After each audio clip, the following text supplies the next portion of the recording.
Salut à toutes et salut à tous. Bon, je vais vous saouler encore une fois. On est dimanche, donc bon dimanche à toutes et à tous déjà.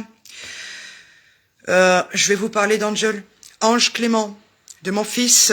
Voilà. Donc à l'heure actuelle, on sait pertinemment qu'il est logé par la Croix-Rouge Sporting Club au niveau de la gare sud du Mans. C'est un hôtel. Un hôtel dans lequel la Croix-Rouge a l'habitude de loger des gens sans abri. Bon, Angel n'était pas sans abri, il s'est sauvé de la maison. Voilà.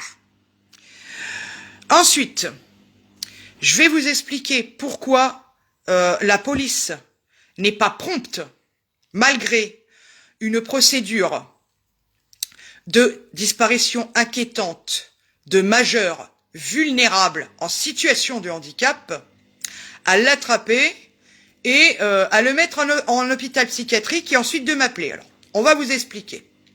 La loi dit clairement, tant que Angel n'est pas en curatelle ou en tutelle, ils sont pas prompts ou promptes à intervenir.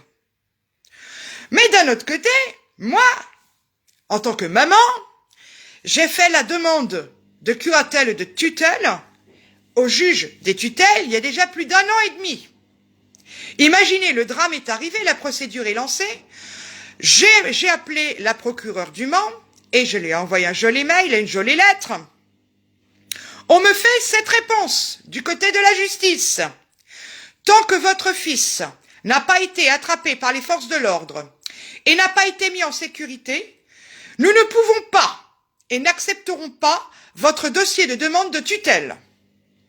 Voilà où j'en suis.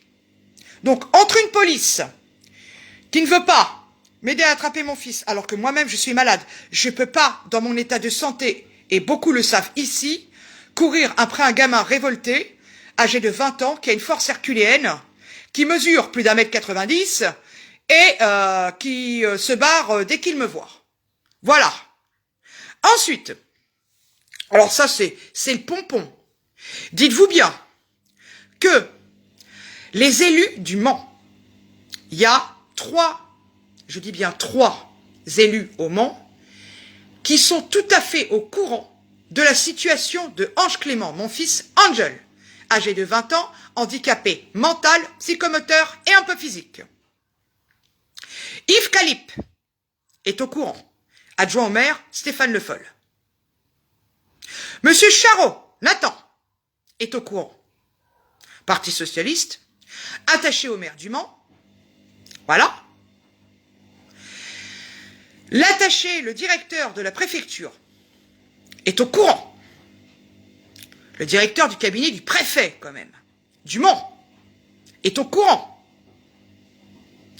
Bah oui, ils ont reçu des lettres en recommandé accusées de réception, hein, voilà. Hein, quand même. Et pas par voie électronique, hein. Non, non, voie normale, hein. J'ai payé, ne vous inquiétez pas, avec les dossiers, avec toutes les preuves. Ensuite, je suis allé au bureau des affaires sociales et familiales du Mans, la direction des affaires sociales et familiales, qui est bien connue au Maillet. On me dit quoi? Nous prenons acte de toutes les démarches effectuées pour votre fils. Nous ne pouvons agir tant que votre fils, par les forces de l'ordre, n'a pas été mis en sécurité. Génial! Bah, moi j'ai juste une question, hein. Sachant que Angel avait déjà créé 2 accidents en conduisant, alors qu'il n'avait pas le droit, une voiture manuelle, parce que je rappelle qu'il avait son permis à l'origine pour les personnes handicapées, donc voiture automatique. Un des 2 accidents a failli être mortel, ça s'est passé en décembre 2021. Il n'a plus de points de son permis de conduire, c'est pour ça qu'il s'est barré. On fait quoi? Ensuite, mon fils s'est fait agresser 2 fois au mois de janvier. Première agression, coup de poing américain dans sa gorge. Corde vocale écrasée, perte totale de la capacité de parler, alors qu'il parlait avant. Mal, mais il parlait avant. Deuxième agression, possibilité qu'il a pris une balle. C'est vrai qu'il est revenu, bon, j'ai pas pu bien regarder la blessure ni l'incision, et Le médecin légiste du Mans non plus, puisqu'Angel s'est barré. Voilà. En claquant la porte du cabinet. Donc maintenant, on fait quoi? Je suis bloquée par la loi. Moi, en tant que maman, je suis quand même, merci la France, obligée d'attendre le prochain drame ou qu'on tue mon fils pour pouvoir agir correctement dans un cadre légal, pour qu'on puisse porter secours à mon fils. Voilà où on en est. Voilà où on en est. Mon fils est une personne majeure, certes, mais vulnérable.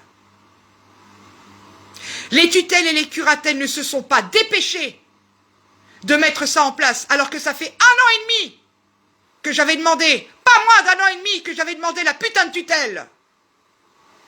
Alors oui, je pète les plombs. Oui, je suis en colère.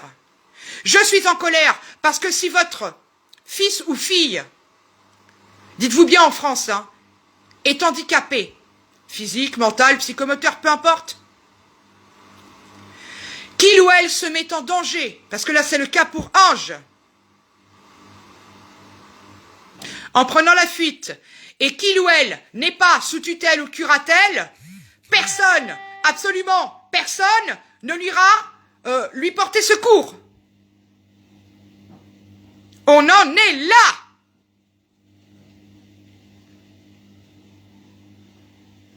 Alors oui, j'ai de quoi péter un câble.